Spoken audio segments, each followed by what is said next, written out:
أعوذ بالله من الشيطان الرجيم بسم الله الرحمن الرحيم رب اشرح لي صدري ويسر لي أمري واحلل عقدة من لساني يفقهوا قولي.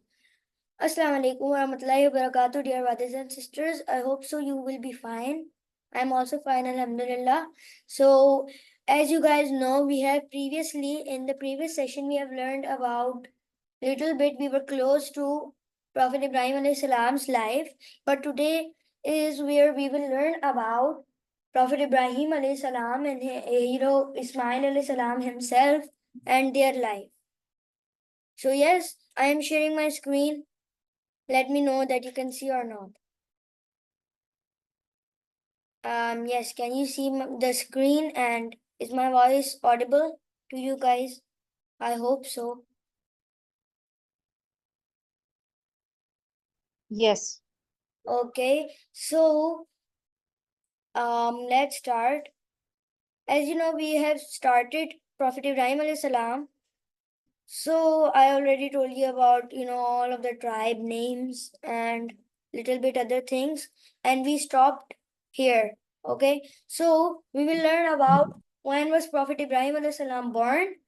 This is a small timeline dating back to the ancient era, and it's dating when Prophet Ibrahim alayhi salam was born and other things very important. So timeline of Prophet Ibrahim alayhi salam and the Babylonian pre-Arab era. So in 1894 BCE, Babylonian civilization flourishes. Okay, and in 2000 BCE, Prophet Ibrahim alayhi salam is born in a city known as Ur, okay, Ur in Mesopotamia. And Prophet Ibrahim alayhi salam travels to Canaan in 1900 BCE. And Prophet Ibrahim alayhi salam travels to Makkah in 1800 BCE. And the Kaaba, a founding of Kaaba, when Kaaba was made, this timeline is also 1800 BCE. Okay, so this is a small timeline in which we can learn a brief life of Prophet Ibrahim alayhi salam. But in this life, we will take it a little bit further, and our first political thing stand by a subject is we will learn about Namrud. Who was he and his politics, and the politics at that time, what was the religion at that time, gods at that time. Okay, these all of the things, and after that we will go to the pre-Arab era and other things we will do. So if everybody got to learn about the timeline of Prophet Ibrahim alayhi salam, so yes, if everybody is clear about the timeline of Prophet Ibrahim alayhi salam, short timeline, brief timeline, so let's go and start the era in which Prophet Ibrahim alayhi salam was born. Now we can name Prophet Ibrahim alayhi salam's journey as a journey of hardship, because he passed through a test, a very hard test, in which he was thrown in the fire, in which he was, so many things happened to him. He was stoned and other things happened to him. So yes, our starting is that the ancient Babylonian traces back to a time before the Arab era. Now let's connect it. Babylon is in a region which is known as Mesopotamia, and Mesopotamia is in the region which is now modern day known as Iraq. Okay, and as you know, Makkah is now in modern day we call that peninsula the Arabian Peninsula, we can say Saudi Arabia. Father mother की divorce हुई है, मुश्किल हालात में है. Please, mute yourself. Okay, so yes, I was telling you that Makkah, as you guys know, This is in the area known as now Saudi Arabia, or we can say the Arabian Peninsula. Okay, so yes, here's an overview of the Babylon in ancient history. Well, Babylon was a major city-state in Mesopotamia located near present-day Baghdad in Iraq, and it is a region where a Euphrates River and Tigris River is located. It is a very famous and well-known city, and it has its own very highlighted history, a very rich history, and this city is known as for its monumental architecture. It includes the Hanging Gardens, one of the seven wonders of the ancient world, and different things happen in the city: cultural, political, religious center. This was. And during the time of Prophet Ibrahim alayhi salam, this time is estimated to be around 2000 BCE. Babylon was part of a highly developed civilization at that time. So yes, we got to know the setting from where we are starting. This is the whole background where Prophet Ibrahim alayhi salam is born in a city known as Ur in the region of Mesopotamia. Okay, and we got to know about this city known as Babylon, and it's famous for different things. Yes, so let's go down and let's now talk about Prophet Ibrahim alayhi salam's birth.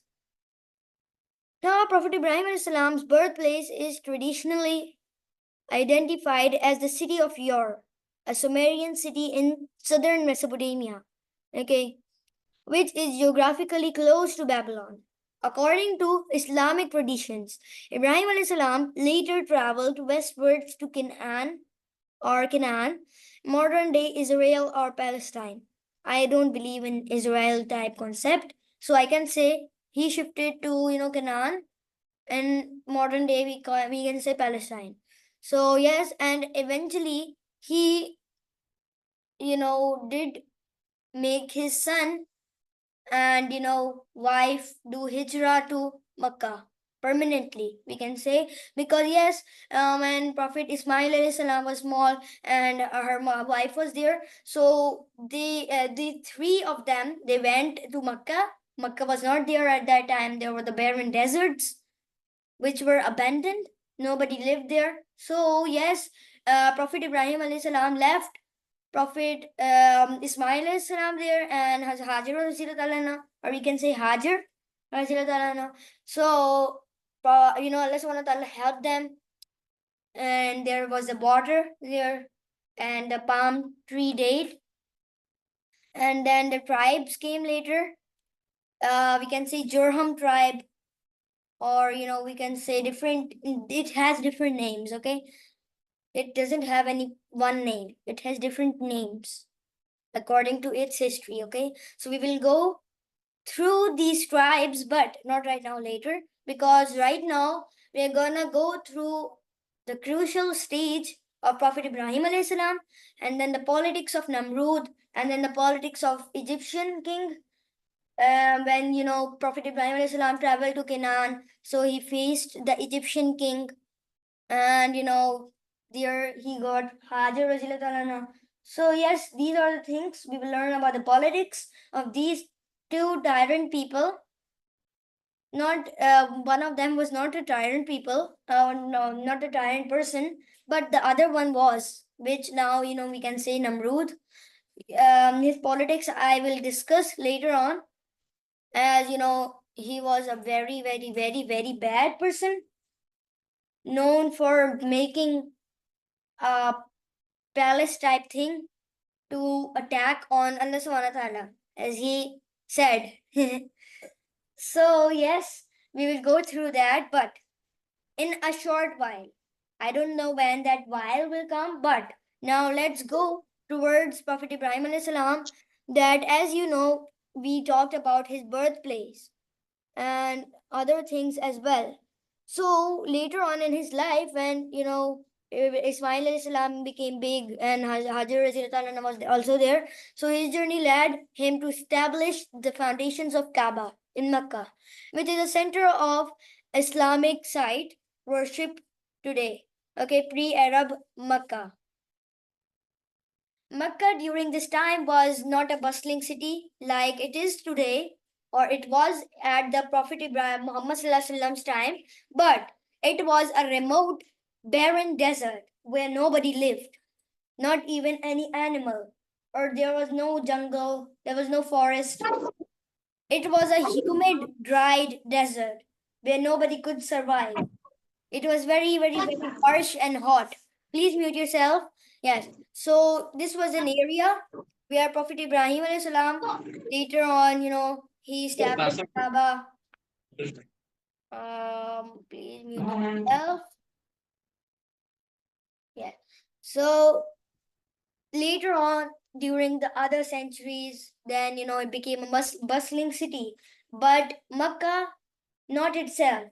Whole Arabia became a bustling place where so many people around the world came for trade, for worship, and for other things. It was a holy site as well as a site where people did the trading. Okay, so yes, this is the background of Mecca, but not right now. We will discuss it not right now, later on. So Ibrahim alayhi salam was a blessed person with wisdom even when he was a child, and this made him very special. The prophet was born, and the people were at that time were worshipping the idols. Let me take some names of the idols. There were 1 minute.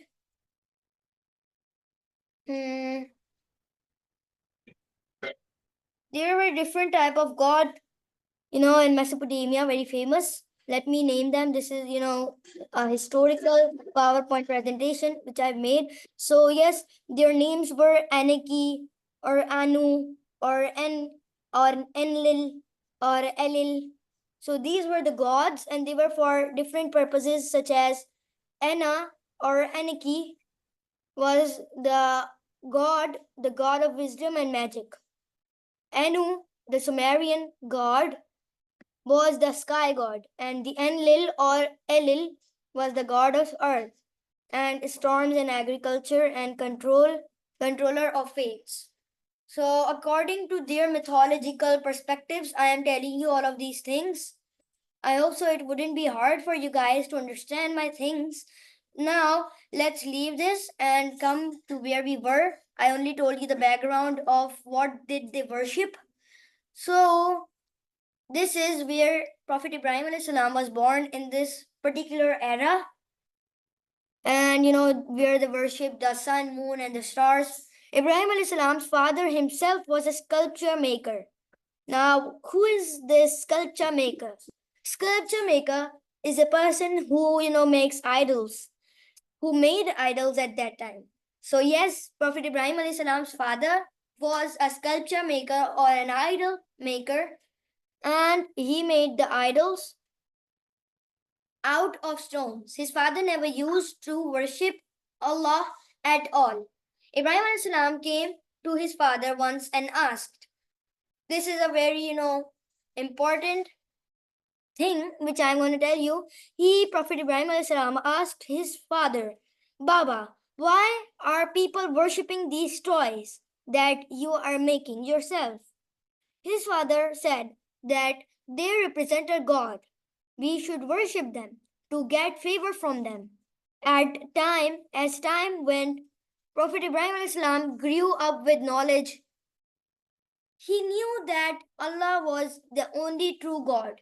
His hatred for idols increased day by day. As he grew up, as he grew older, and Ibrahim alayhi whenever he went to the temple with his father, he was sad to see his people still praying to the idols he saw. So, yes, these are the background that, they asked the forgiveness from the idols, his people, and did the sacrifice for the idols, thinking that they are the true gods. So, after that, the important part is that one day, Prophet Ibrahim salam starts his journey, a journey to find the true God. Okay? And in his journey, what he does, first of all, he leaves his home in the search for true God. He walks for a very long time, very, very long time, okay? And finally, please mute yourself, guys. Yes, so I was here where, he is traveling right now, and very much time passes, and finally he reaches a mountain nearby hill or mountain, and he climbs up the mountain and sit near a cave. He said there he sat there for a very long time until it was night time and the stars were shining. He saw a very, very, very beautiful and pretty star and imagined, is this Allah? Is this a true God? Well, he sat there for a very long time until that star disappeared. Then he came to realize, how can God disappear? God always sees everybody. So then he realized that this is not a true God. This is not a true God. This is only a star. So then after a long time, the moon came up, and the moon was very pretty, more prettier than the star he had seen. And what he did, he again imagined and thought that, is this Allah? But he saw that moon for a very long time, and then dawn came. Dawn is a time when sun is arising, and this time was where moon disappeared. And when it disappeared, he thought, how can this be Allah? Because it disappeared. So yes, and this is how he also thought for the sun, but it also again happened the same thing. The sun also disappeared at night, and the moon as well. So then Allah subhanahu wa ta'ala revealed so many things on him. Then the revelation came upon him, and he got to know about the true realization about God. God is everywhere. We cannot see him, but he is looking at us. He can feel us. He is in our hearts. He is in our mind. He knows what we think. Okay. Please mute yourself. Okay. Yes. So these are the things. And after that, he went back home and started to do dawah. Dawah is to, tell everybody about the real God, who is Allah. Well, as he did dawah, his mission, as I can say, so he, got so much, bad behavior from his father. His father couldn't stand all of this, and his father eventually, said that, leave my house. And this is how he left his house, and he went to his kingdom's market, where he told everybody about this message. But he, got so much resistance by people, saying that he was a liar, he was a cheater, he didn't do this. So yes, these are the things, and this is how he, people came against him as well. Now what he did, one day, there was a very, very, very big festival, and for that festival, every person, every citizen in the kingdom had to come near the river. So what he did, he went to the temple at that day when everybody was there at the river celebrating the festival.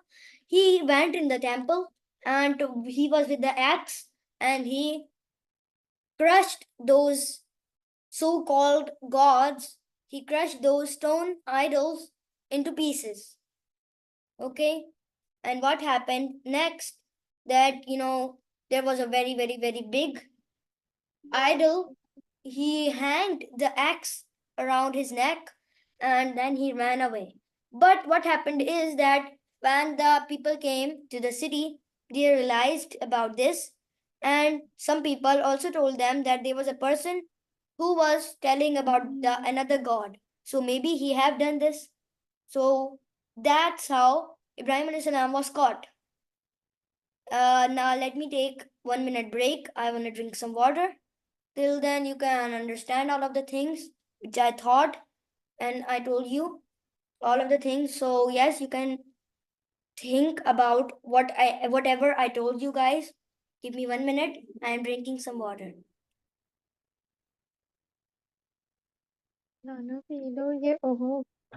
Do you have any question?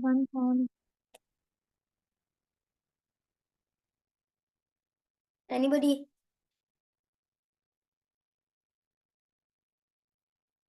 Okay, I don't think so that anybody have any question. So yes, now what happens is that the people arrest Prophet Ibrahim alayhi salam, thinking that he was a person who had done this to their idols. And yes, he did, but he wanted to make the people realize one thing. That one thing, if we think about that one thing, that is that idols cannot do anything by themselves. Why they cannot eat? Why they don't talk? Why they don't walk? Why they don't, do anything? Why are they still? They cannot be God. God are not like this. So yes, so many people, little bit people thought about when Prophet Ibrahim alayhi salam told about this.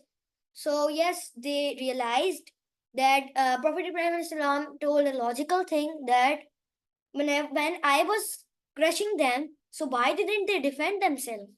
They even cannot defend themselves by enemies. Why didn't they do that? If they are gods, so-called gods, why didn't they do that? So yes, some people realized this, but so many people still were very angry at him. So they made a plan to punish him. They tied him, and for so many days they collected so much wood until they created a very big, very, very, very big fire. Okay, and by a catapult, they threw Prophet Ibrahim alayhi salam into the fire.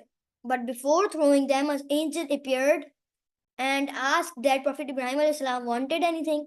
So Prophet Ibrahim alayhi salam said only one thing, that I want Allah subhanahu wa ta'ala to be agree with me, whatever I did. Okay. So after this, Prophet Ibrahim alayhi salam is down into the fire. And in those hot ashes, what happens? The ropes burn, but they don't burn Prophet Ibrahim alayhi salam. This was a miracle. And after the fire is down, so many people realize this, that yes, Prophet Ibrahim alayhi salam is saved. How can this be possible? And so many people also come to the, thing.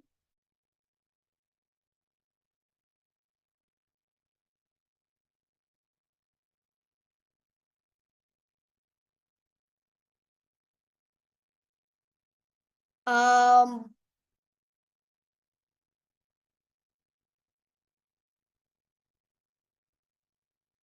I could not understand your question.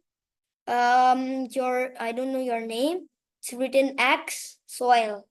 You have written how is it possible for someone who can't do anything and make species which can hike mountains? Well, I couldn't understand your question. If you want, you can elaborate your question. Otherwise, I am moving forward. So yes, I was here where Prophet Ibrahim alayhi salam, now, he faces the challenge with Namrud and all of the people. But I want the thing with Namrud, the talking with Namrud, the politics of Namrud to be discussed in the next session, because already 1 hour have passed. So yes, anybody have any question?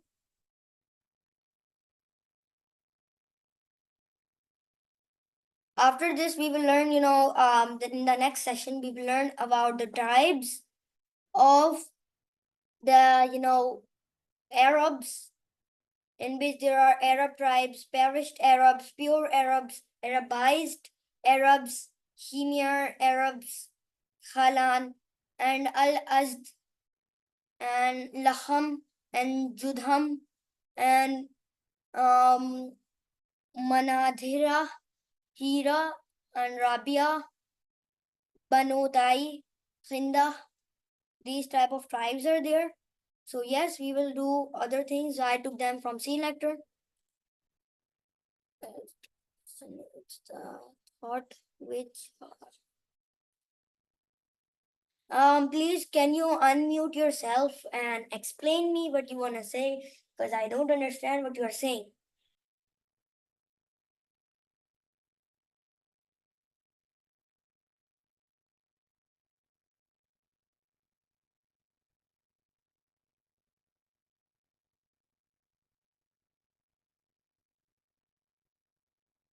Yes, if you want to come on mic, so you can. Otherwise, if anybody have any question.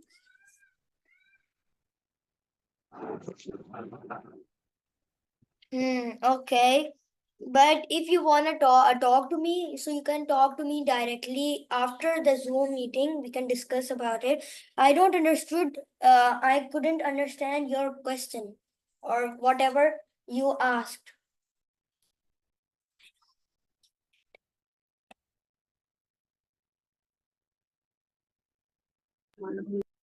Well, if anybody else have any question, so yes, you can ask. I'm here to listen to your question if you have.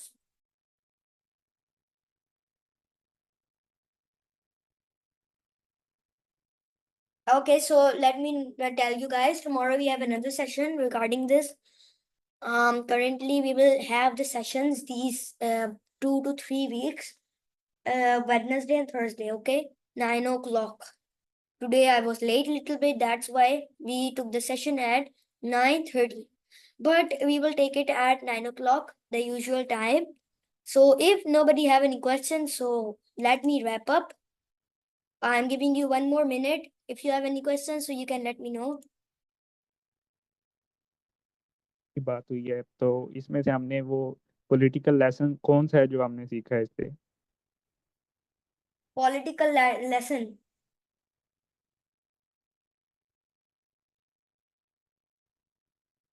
Ji ji geopolitics अभी start नहीं हुई, मैंने आपको बताया था ना, नमरूद से ही start होगी geopolitics. From him, the geopolitics will start, how he plays with Ibrahim alayhis salam in his hands, then how he challenges for Allah subhanahu wa ta'ala, and little bit other things. And after that, the real politics, which we don't know about, will start from the Arabian Peninsula era. Okay, I just started it from history. I hope so you understood. So yes, I don't think so. Nobody have any question.